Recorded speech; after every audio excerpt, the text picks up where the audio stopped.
It started like any ordinary Tuesday morning. 23-year-old Emily Carter left her apartment in suburban Raleigh, North Carolina. She was headed to her job as a barista at Brew House Cafe on Main Street. She smiled at her neighbor, waved to the delivery driver, and then she disappeared without a trace. Emily wasn't the kind of person who vanished. She had a routine, she texted her mom daily, she jogged the same route every evening at 6 p.m., but on October 11, 2022, she never showed up for her shift, and, she never came home. By 7 p.m., her roommate Megan had already called the police. They arrived within the hour. There were no signs of forced entry. Emily's keys, purse, and cell phone were all missing, but her apartment looked untouched. Front door was locked, no struggle, but something felt off. Bathroom light was on, toothbrush still wet like she was mid-routine, then just gone. Detectives pulled hours of surveillance footage from nearby businesses. At 8:03 a.m., a blurry figure, presumed to be Emily, walks down 4th Street. She's alone. That's the last confirmed sighting. But then, the messages began. Untraceable emails, sent to Emily's mother, subject lines that read, "You didn't protect her," and later, "I watched her sleep."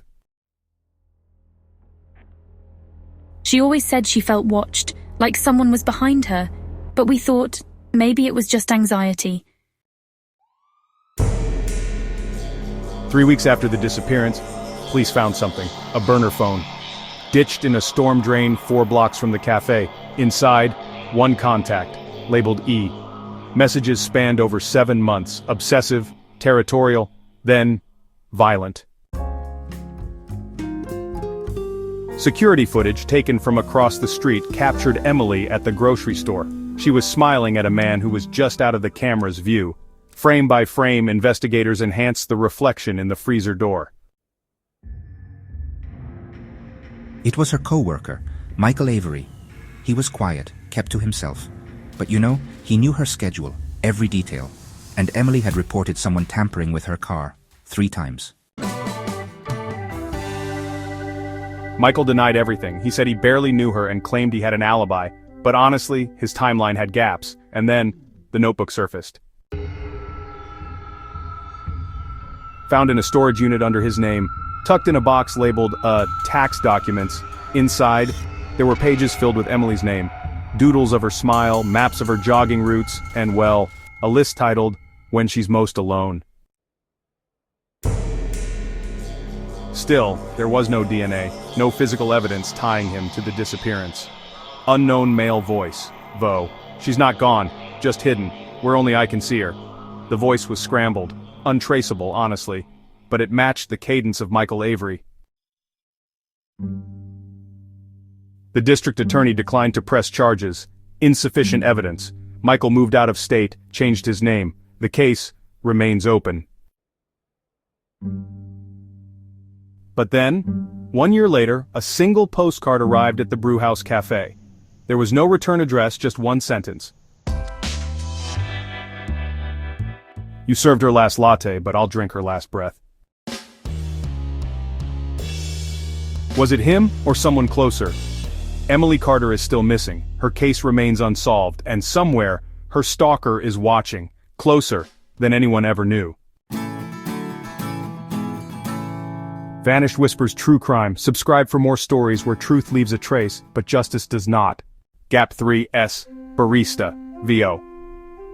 I saw Emily that morning. She looked nervous, kept glancing over her shoulder. There was a man in a gray hoodie, sitting by the window. He left right after her. I told the police, but they never found him. Officer Daniels, VO. Interview with Megan Hartley, October 12, 2022, Gap 3S. Officer, did Emily mention anyone following her? Megan. She said someone was watching her window at night. She heard tapping, but when we checked, no one was there. Gap 3S, Detective Ruiz, VO. We found a series of photos in a public library computer. All of Emily, some taken through her apartment window. The metadata was wiped. Whoever did this knew what they were doing. Gap 3S. 911 operator, VO. Raleigh 911. What's your emergency? Caller, distorted. You're looking in the wrong place. She's not far, but you'll never find her. Not until I want you to. Gap 3 SE narrator. Weeks later, a new piece of evidence surfaced. Security footage from a bus station. Emily, alive, boarding a bus to Atlanta. But the footage was grainy. Was it really her, or a cruel trick? Narrator. The case files remain open. The evidence, haunting. The truth, just out of reach. Emily Carter's fate is still a mystery. And somewhere her stalker is still watching. Narrator. A neighbor remembers a detail that still gives them chills. The night before Emily disappeared, they spotted a shadowy figure lingering near her house. Dressed in a dark hoodie, the stranger stood motionless, eyes locked on Emily's window. The neighbor hesitated, unsure if it was just a passerby, or something far more sinister. That silent watcher may hold the key to what really happened to Emily Carter. Narrator, voiceover. Inside the police station, Officer Daniels sits across from a local shop owner. The fluorescent lights hum overhead as the officer slides a photo across the table. Officer Daniels, voiceover, reenactment. Take a look at this picture. Do you recognize him? Shop owner, voiceover, reenactment. Yeah, I remember him. Came in late one evening, kept his hood up the whole time. He didn't say much, just pointed at the prepaid phones behind the counter. Officer Daniels, voiceover, reenactment. Did he buy one? Shop owner, voiceover, reenactment. He paid in cash. I thought it was odd, but people do that sometimes. He left in a hurry. Narrator, voiceover. The purchase of the burner phone becomes a critical lead, but with only a vague description and no name, the investigation remains frustratingly stalled. Narrator, voiceover. Back at Emily's apartment, Detective Ruiz scans the room for anything out of place. As he examines the bookshelf, something catches his eye.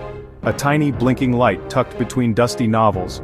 He leans in, heart pounding, and carefully extracts a hidden camera, expertly camouflaged among Emily's belongings. Detective Ruiz, voiceover, reenactment. This isn't just surveillance, this is obsession. Whoever planted this camera had been watching Emily's every move for weeks, maybe even months. Narrator, voiceover. The discovery chills everyone involved. It's no longer just anonymous messages or fleeting glimpses on security footage. The stalker had invaded Emily's most private space. Each new piece of evidence only deepens the mystery and the fear that the person responsible is still out there watching. Narrator, voiceover. As investigators piece together the fragments of Emily's life, a new layer of truth emerges.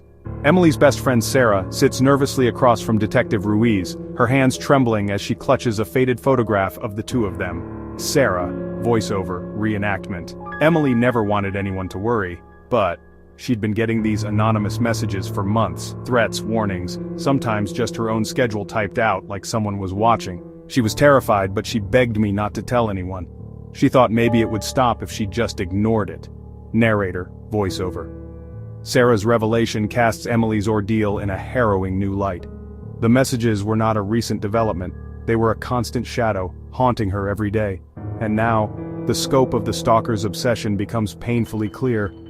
Emily had been living in fear long before anyone else realized the danger was real. Narrator, voiceover.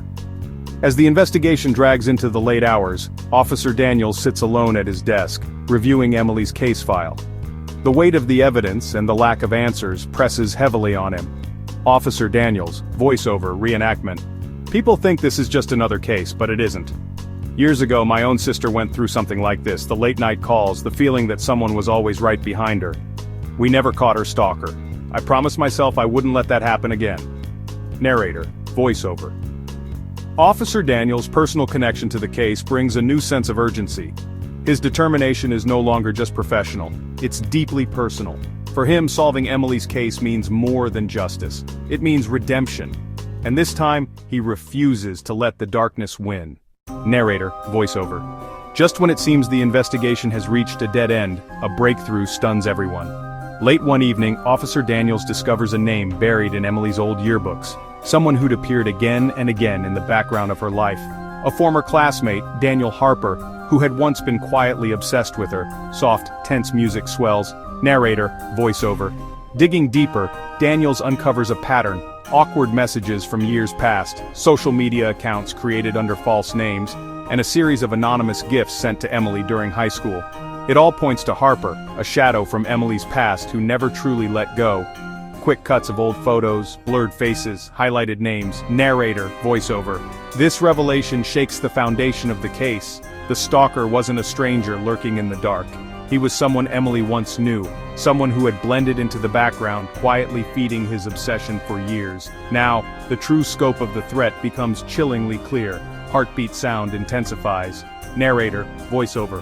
The hunt for Emily's stalker has just changed forever, and for Officer Daniels the race to stop him is more urgent than ever. Narrator, voiceover. In the days that follow, Officer Daniels and his team act swiftly. Armed with new evidence, they track down Daniel Harper. The arrest is quiet, but the relief in the community is palpable. For the first time in months, Emily can breathe freely again. Narrator, voiceover. As Harper faces justice, Emily begins the slow process of healing. Surrounded by friends and family, she finds strength in their unwavering support. The shadows that once haunted her life begin to lift.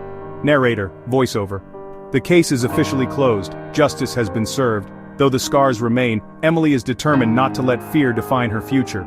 With hope rekindled, she takes her first steps toward reclaiming her life. Narrator, voiceover.